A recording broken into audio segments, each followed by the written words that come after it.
I was hired on the Alyssa in 1979 by the chief rigger, Steve Hyman.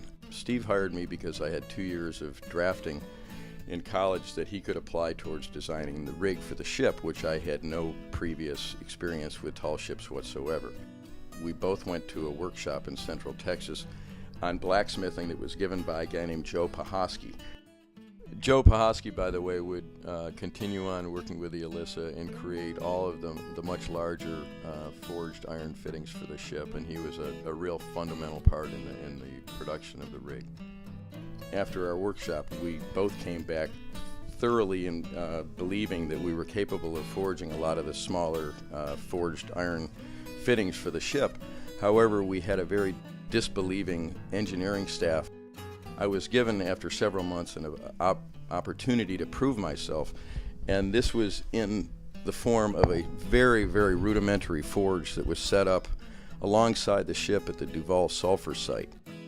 My shop, as you could call it, was actually an 8x10 paint shed that we built a lean-to over to keep the sun off of the empty 55-gallon oil drum that we put a cast iron fire pot that we bought for $75, and we got a hair dryer that we pumped in from the side to generate our airflow, and it was there that I spent about a 6-week period forging close to 100 deadeye straps for the ship.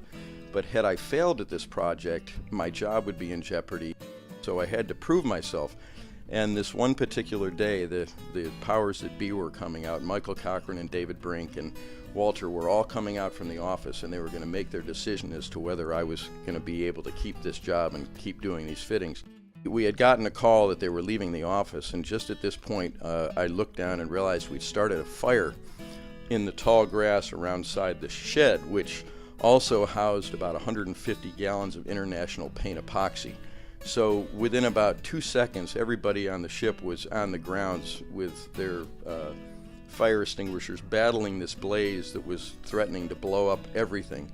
And we managed to douse the fire, and just as the last smoke cleared the horizon, we saw the dust of the car of David Brink and the entourage coming to make their final decision about my future. And that afternoon they made the decision that I had far succeeded their expectations and that they were going to give me more work and more fittings. And that began about a solid 2 years of forging the fittings that we had been designing, and then watching them go from literally right from the forge right onto the spars and then directly onto the ships. It was a kind of one cog in the whole wheel of all these different people from all over these different walks of life, some of them with hands-on experience and some with none, and we all managed to somehow kind of exceed our own expectations towards this unbelievable common goal.